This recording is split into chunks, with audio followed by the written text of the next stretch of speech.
Welcome to Fast Effect Double Speed Magic the Gathering. From ELD's Time Vault games, we got a Caracas into an Aether Vial, which may look like Death and Taxes, but this is actually Meathooks, a Sliver deck in Legacy. It's picked up a bunch of stuff from Modern Horizons. Let's see how it stacks up against one of the premier strategies in the format, Rug Delver. Now, this is prior to the banning of both Oko and Dreadhorde Arcanist, so this deck, a little bit of an artifact at this point, but it does have that iconic Turn 1 Delver of Secrets. Now the flying from Delver, not as impressive in this matchup because there are a ton of ways of giving creatures flying. And we see a Sidewinder Sliver along with a Striking Sliver. Both of those are going to trump these smaller creatures in combat. But Delver doesn't plan on blocking anyways. Sliver is a pretty fun archetype overall. There's just something satisfying about assembling a whole squad and everybody having that synergy from all the other slivers. It's a decent pauper deck, too. You can actually do like Naya slivers or even green-white. Wasteland takes out a Rainbow Land. And 2 damage coming in. Delver not going to be blocking, of course. He would die on the spot thanks to the flanking. He turns sideways, and you know what? These little incremental chunks of damage may end up mattering, or we may see a whole bunch of lords on the other side of the table, which is a very common occurrence when I played the deck. And another Sidewinder Sliver.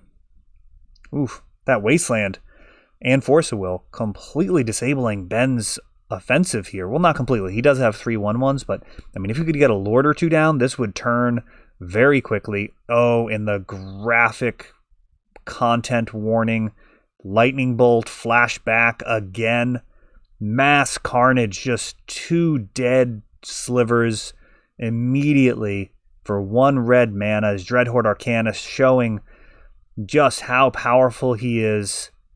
No longer with us in Legacy, but we'll always have this to remember him by. And a Hooting Mandrills shows up just to pile on, and just a huge turn. Muscle Sliver going to be just too small. Dreadhorde Arcanist may not be swinging anymore, but I think Matt can reasonably send both the Dreadhorde, the Hooting Mandrills and the Delver. Be totally fine trading the Hooting Mandrills for both of these creatures. Interesting. Does flanking not work the way I think it does? I feel like it's whenever you block, not when it blocks a creature. I wonder if I'm wrong on that. Matt's looking at just taking this down through the air, but oh, and Oko. You rascal, you. This is going to prevent the line that I would expect, which would be a flying creature, Striking Sliver, another Striking Sliver, and these guys are massive at this point.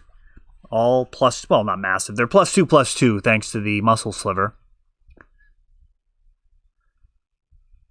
And first strike plus flanking, so 9 damage coming in.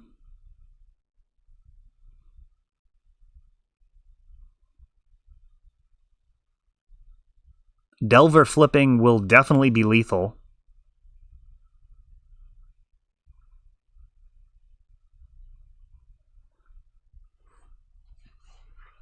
If Delver flips, this is just over.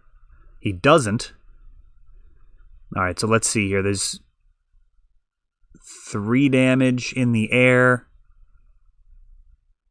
It's a Dreadhorde. A Lightning Bolt would also be very lethal. Some decisions to be made here. A couple of 3/3 first strikers on the other side.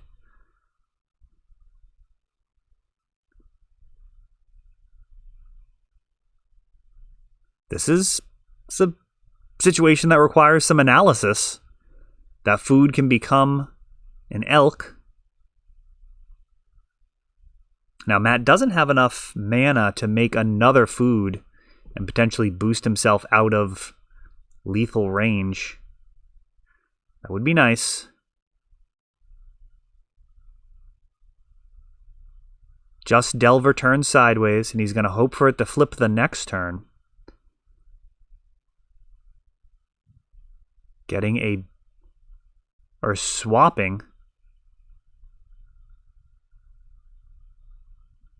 Swapping the flanking sliver.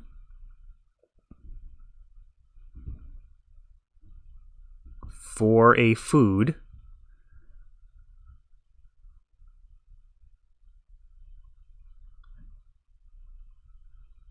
It's going to leave just one shy here.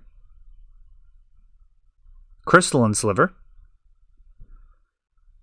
This is a tense game, just not enough flying, and it's brutal because there's a bunch of flyers potentially in this list. I guess I don't know his list, but I mean, there's the new Cloud Chaser Sliver. There's the 1-mana Gale Rider Sliver.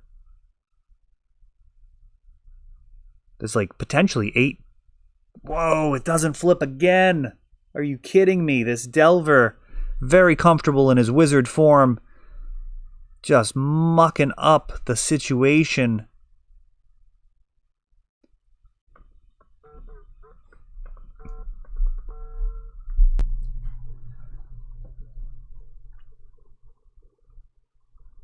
It's a lot of slivers.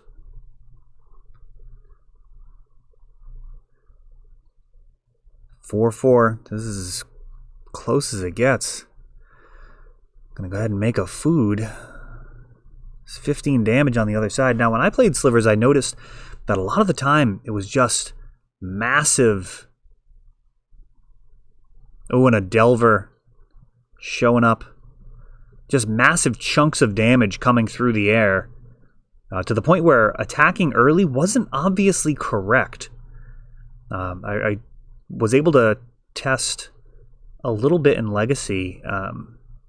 I wasn't really sure. I didn't play it long enough to come up with a solid formula for the best way to engage with combat, because there were times where you would end up just swinging for massive amounts of damage, but there were other times where the early damage was so irrelevant that you kind of opened yourself up to potentially getting like out-tempoed from like a burn spell or two, which wouldn't otherwise happen. And oh no,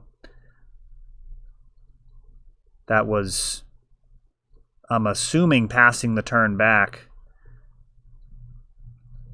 and Delver taking it down, so no flying showing up. Hope I got that correct. We've got a Striking Sliver starting out off of, might be Sliver Hive? There's so many Rainbow Lands. Might be an orchard of some sort. And a Wasteland. Ben showing he's got Wastelands as well. Wasteland on Wasteland. And that is it, though, for mana. So both games, Meathooks mana base very vulnerable to Wasteland, which is something I found as well. I also experimented with a Fetchland mana base, which limits the slivers that you can run. I ended up in Bant, losing out on the Striking Sliver and the Cloud Chaser Sliver. I mean, you really want that Cloud Chaser, I think, in the deck. The haste and flying is exactly what the deck wants. And a little bit of a dare going on here. Sun-Baked Canyon can actually tap for mana. Oh, sorry, can be sacrificed if it does get wastelanded. So, of course, Matt taking out Ben's Wasteland and making a Volcanic Island. Pondering, trying to find some more mana. And Crystalline Sliver. So this is a solid retort to Oko, potentially. Not going to be able to steal any slivers this game as long as Crystalline Sliver is around. And once Muscle Sliver and Predatory Sliver start showing up,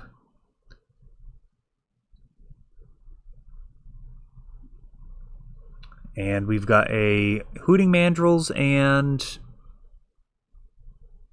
a Delver of Secrets. It has to be. I don't know why it looks a little off to me. But we got a Delver of Secrets, and Muscle Sliver shows up. That gets Force of Willed. Interesting. So there's a Cavern, and Gale Rider Sliver is being used to make sure that these creatures actually get wings. It's of the utmost importance. The tempo that flying provides, just tremendous. Being able to actually get in there every single turn. As we saw that last game, that chump blocking that happened at the end was the whole game. That's what it all boiled down to. Just throwing a bunch of creatures in front, being able to sacrifice a food, just stay alive for that one more turn as those creatures with flying just continue chipping in until your opponent's actually at 0.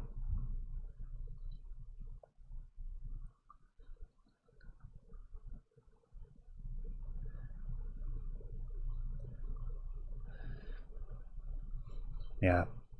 Yeah, it's a question as whether or not it would have been better to sequence that waiting for the Muscle Sliver, and Wasteland gives us the answer to that.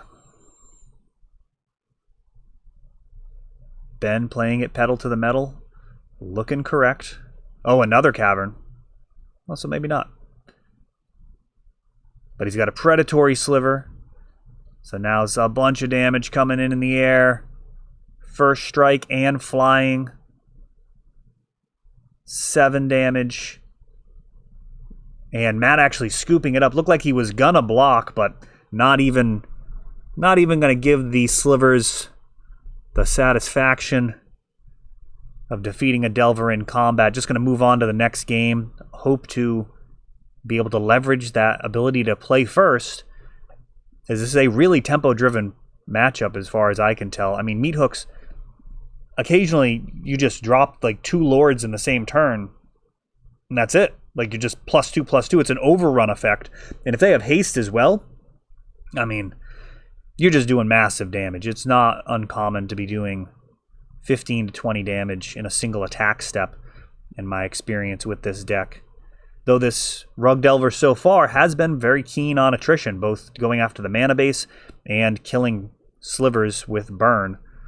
So, Crystalline Sliver, one of my favorite Slivers for that effect. Wasteland from Ben. Generally feels like a losing proposition when your opponent has played a cantrip to go after their mana with Wasteland.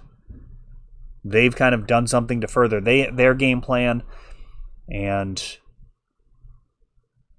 you know, you haven't really done anything on your side of the board. Another Wasteland. We'll see if this strategy pays off, if Matt runs out of lands or not. As it is, Ben has taken 3 damage in the air. Now an opposing Wasteland would be devastating. Oh, that is what I'm talking about. Yeah, this is tempo gone awry. 3 damage each turn. Just has to hold this together for 4 more turns. Now Cavern could make that difficult.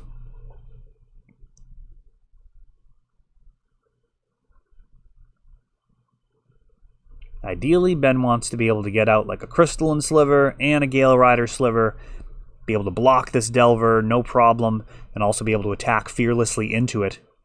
And Dreadhorde Arcanist getting ready to absolutely tee off on these Slivers. Sinew Sliver. Does he have the burn? Oh, he does. It's so graphic. Oh, man. Just both Slivers dead. Preordain. For those of you expecting Legacy according to the current rules, I apologize for the graphic nature of that. This is prior to the ban. And a Siphon Sliver coming down, which, you know, could get some lifelink going if it had more time, but as it is, let's see what happens. Brainstorm.